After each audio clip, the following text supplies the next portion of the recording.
Former Labor Minister Graham Richardson. Richo, it's a big day. The news really came out of nowhere, but Mark McGowan gone. How will he be remembered politically? Oh, as a political star, there's no doubt about that. This guy was a sensational politician. To get your opposition, especially the Liberal Party in Western Australia, down to 3 in your lower house is just amazing.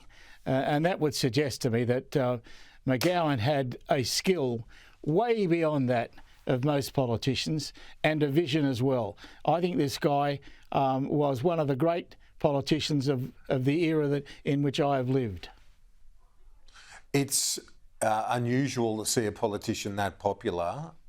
It's just as unusual to see a politician leave on the crest of the wave, isn't it, Richo, at the peak of their powers? Yeah, it is. I think it surprised everybody. I was stunned when I heard the news, because he had so much more to give and so much more time. The West Australians would have elected him for the next 20 years if he wanted it. I mean, this guy, well, he would. They would. He, as I said before, Kieran, to get the opposition down to 3 in a state where the Liberals have traditionally been the majority is a stunning result. And you don't get that kind of result if you're an ordinary person. This guy was an extraordinary man. He delivered extraordinary results, and the people of Western Australia loved him. And not just at the state level, huge federal implications as well, winning seats, the likes of which the Labor Party would only dream about. And I remember talking to you about it in the lead up to elections, and you say rightly, you would remind me, we've wanted those seats forever, and people always talk up the chances. They don't deliver. However, under McGowan, they all came home for you guys. Yes, during his reign, those seats all went Labor.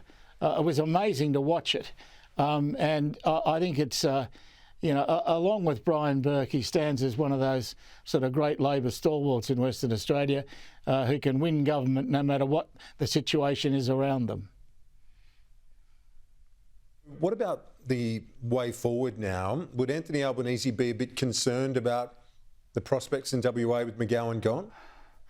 Well, I've always believed that people do separate their voting intentions, federal and state.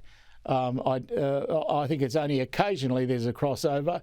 But, Albo's got to remember there probably is a crossover here because McGowan was so good and so popular.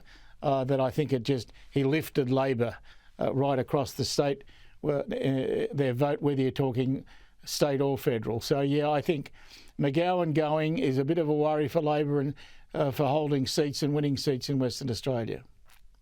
It's also hard for the next politician when you've had someone sort of stratospheric levels of popularity and not just that, but, longevity as well.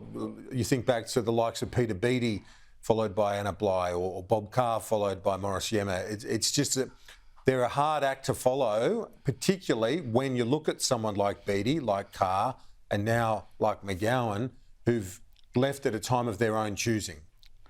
Yeah, well, I think McGowan, though, is right up there with Beattie and Carr. He's a spectacularly good politician, and so when he leaves, it must get a lot harder for the West Australian Labor Party. Whoever his successor is going to have a huge job trying to hold on to those votes. There'll be plenty of help being shoved in there from everywhere around Australia. But Western Australia is one of those particularly proud places. They like the homegrown product. And I just hope that his successor is somebody who's really, really good.